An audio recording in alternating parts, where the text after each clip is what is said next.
Hallelujah, जय मसीह की। प्रभु यीशु जिसने वध होकर अपने लहू से हर एक कुल और भाषा और लोग और जाति में से परमेश्वर के लिए लोगों को मोल लिया है, जो न्यायी परमेश्वर है। यशाया 59:1-2 में लिखा है, सुनो, यहोवा का हाथ ऐसा छोटा नहीं हो गया कि उद्धार न कर सके, परंतु तुम्हारे अधर्म के कामों ने तुमको तुम्हारे परमेश्वर से अलग कर दिया है, और तुम्हारे पापों के कारण उसका मुंह ऐसा छिपा है कि वह नहीं सुनता। परंतु इब्रानियों 10 में यीशु के विषय लिखा है, देख मैं आ गया हूँ ताकि हे परमेश्वर तेरी इच्छा पूरी करूँ। उसी इच्छा से हम यीशु मसीह की देह के एक ही बार बलिदान चढ़ाए जाने के द्वारा पवित्र किए जाते हैं। यीशु हमारे एडवोकेट हैं, मध्यस्थ हैं, बिचवई हैं।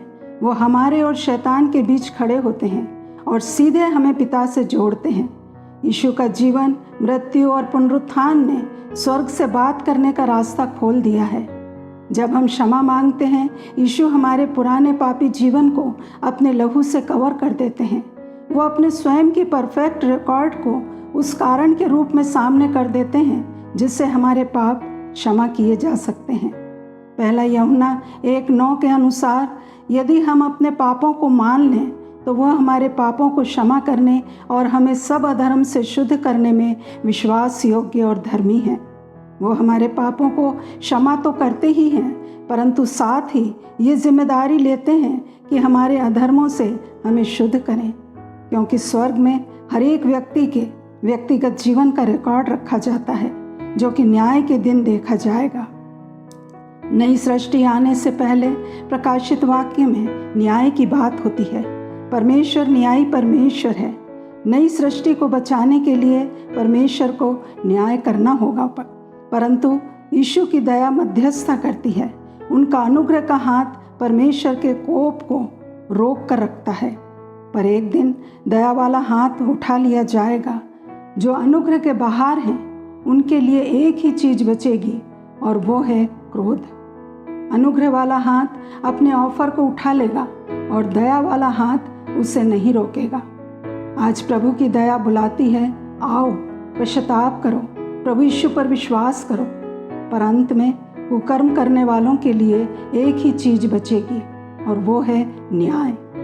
सभोपदेशक 12:14 में लिखा है, क्योंकि परमेश्वर सब कामों और सब गुप्त बातों का, चाहे वे भली हों या बुरी, न्याय करेगा। हमारे बुरे काम केवल यीशु के द्वारा ही हटाए जा सकते हैं। हमारी जगह यीशु ने भुगतान किया है, उसने हमारा स्थान लिया है। पुराने नियम में लेवी व्यवस्था 16:20-22 के अनुसार याजक इजरायलियों के सब अधर्म के कामों, अपराधों और पापों को अंगीकार करके प्रायश्चित के बकरे पर उन कामों, अपराधों और पापों को लाद कर जंगल में उसे छोड़ देते थे। अर्थात इजरायलियों के तंबू से सारे पाप दूर कर दिए जाते थे और तंबू साफ किया जाता था। इब्रानियों 8:12 में लिखा है, हमारा ऐसा महायाजक है, अर्थात यीशु मसीह, जो स्वर्ग में परमेश्वर के सिंहासन के दाहिनी ओर बैठा है और पवित्र स्थान और उस सच्चे तंबू का सेवक हुआ, जिसे किसी मनुष्य ने नहीं वरन प्रभु ने खड़ा किया है। यीशु सच्चे तंबू का जो स्वर्ग में है सेवक है। हमारे बिहाफ पर वह तंबू की सेवा करते हैं। मूसा के द्वारा पुराने नियम में बनाया गया तंबू तो स्वर्ग में प्रभु यीशु के द्वारा बनाया गया तंबू की एक कॉपी था, नमूना मात्र था। पूरी बाइबल में जल शुद्धता के लिए सिंबल है, प्रतीक के रूप में काम में लाया गया है। यीशु की सेवकाई आज हमें साफ करने की, चंगाई की और आशा की है, जो जल के बपतिस्मा के द्वारा विश्वासी इस पृथ्वी पर पाते हैं। दाऊद भजन 51:2 में अपने पाप के लिए पश्चाताप करते हुए लिखते हैं, मुझे भली भांति धोकर मेरा अधर्म दूर कर और मेरा पाप छुड़ाकर मुझे शुद्ध कर। यीशु हमारी समझ को खोलते हैं कि हम अपने बुरे कामों, बुरे विचारों के लिए पश्चाताप करें और अपनी प्रार्थनाओं के द्वारा उनसे बात करें। हमें बुद्धि देते हैं कि मनुष्य उन आज्ञाओं को समझे कि उन्हें उसकी ज़रूरत है, क्योंकि जो बताती है कि क्या सही है और क्या गलत। यीशु केवल क्षमा और मध्यस्थ के रूप में ही नहीं, परंतु वो पिता के साथ न्याय के समय भी डिसाइड करेंगे कि वे उनके उद्धार करने वाले, बचाने वाले, उनके सेवियर, उनके प्रभु हैं या नहीं। न्याय में वो हमारे महायाजक, वकील का रोल पूरा करेंगे। यीशु हर एक के केस को प्लीड करेंगे, क्योंकि अपने बलिदान के कारण वो हमारे उद्धार को मांगेंगे। न्याय की तस्वीर दानियल 7:9-10 में हम देखते हैं। मैंने देखते देखते अंत में क्या देखा कि सिंहासन रखे गए और कोई अति प्राचीन विराजमान हुआ। उसका वस्त्र हिम सा उजला और सिर के बाल निर्मल और ऊन सरीखे थे। उसका सिंहासन अग्निमय और उसके पहिए धधकती हुई आग के से दिखाई पड़ते थे। उस प्राचीन के सम्मुख से आग की धारा निकलकर बह रही थी। फिर हजारों हजार लोग उसकी सेवा टहल कर रहे थे और लाखों लाख लोग उसके सामने हाजिर थे। फिर न्यायी बैठ गए और पुस्तकें खोली गईं। परमेश्वर सिंहासन पर बैठे हैं और हजारों हजार दूत सिंहासन के चारों तरफ हैं। कोर्ट रूम के एक साइड पर हमारा महायाजक, एडवोकेट, डिफेंस अटॉर्नी हैं और दूसरे साइड पर शैतान है जो परमेश्वर का विरोधी है। प्रकाशित वाक्य 12:10 के अनुसार हमारे भाइयों पर दोष लगाने वाला, जो रात दिन हमारे परमेश्वर के सामने उन पर दोष लगाया करता है, वो कहता है, इन्होंने हर एक ने पाप किया है और वो मेरा है, उन पर अपना दावा करता है। जकरिया 3:1 भी इस कोर्ट रूम सीन को बताता है। फिर उसने यहोशू महायाजक को यहोवा के दूत के सामने खड़ा हुआ मुझे दिखाया और शैतान उसकी दाहिनी और उसका विरोध करने को खड़ा था।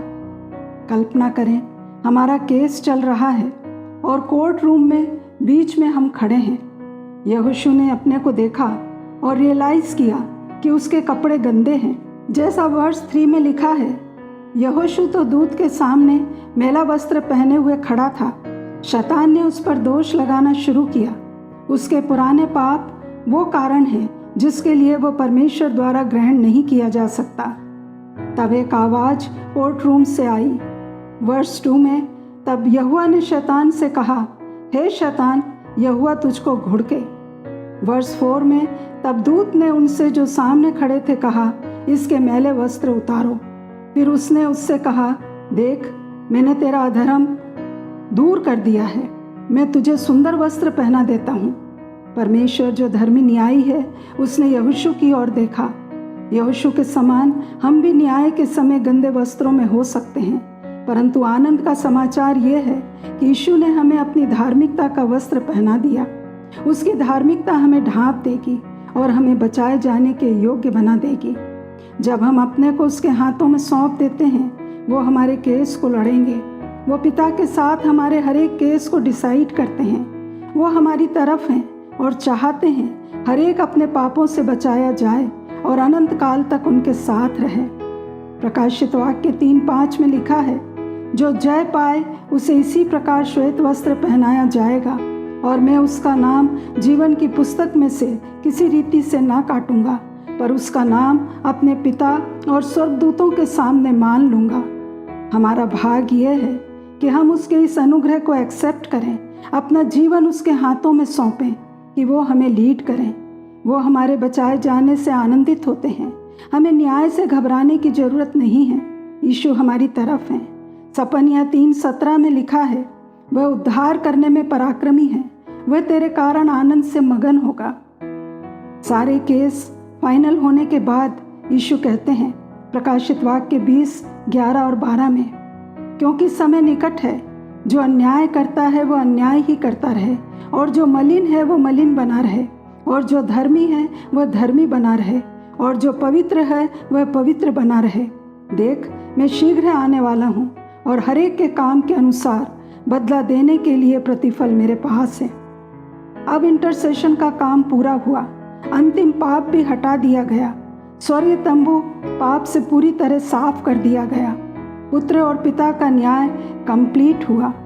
यद्यपि उसका प्यार भरा दिल तो चाहता है कि हर एक बचाया जाए, परंतु पिता और पुत्र हर एक मनुष्य की चॉइस का, निर्णय का आदर करते हैं। स्वर्गिक तंबू को साफ करने के बाद यीशु वापस आएंगे और जो प्रभु के उद्धार के दान को स्वीकार किए हैं उनके साथ स्वर्ग पर उठा लिए जाएंगे और जिस प्रकार पुराने नियम में जानवर पापों को उठाकर जंगल में चले जाते थे, जब स्वर्ग तंबू साफ किया जाएगा तो सारे पाप शैतान को ट्रांसफ़र कर दिए जाएंगे। यीशु आज ही हमारे पापों को क्षमा करने को तैयार हैं। वो हमारे मध्यस्थ हैं, हमारे एडवोकेट के रूप में कार्य कर रहे हैं। ये सच्चाई है कि वो हमारे महायाजक हैं। हम नाश नहीं होंगे यदि हमने उनको चुन लिया है। वो हमारी आशा हैं, उद्धार निश्चित है यदि हमारी आंखें यीशु पर लगी हैं। जितनी जल्दी हम अपने पापों को कन्फेस करते हैं, वे पापों की कीमत को हमारे अकाउंट में जमा करने को तैयार हैं। मैं वही हूँ जो अपने नाम के निमित्त तेरे अपराधों को मिटा देता हूँ और तेरे पापों का स्मरण ना करूँगा। प्रभु यीशु की मध्यस्थता की सेवकाई खत्म होते ही न्याय आ जाएगा और हर एक व्यक्ति की एटर्नल डेस्टिनी डिसाइड हो जाएगी। तो हम प्रभु से अनुग्रह को मांगते रहें इस सच्चाई को समझने के लिए कि हमारी बुद्धि और समझ खुल जाए। यीशु मसीह के नाम में आमीन।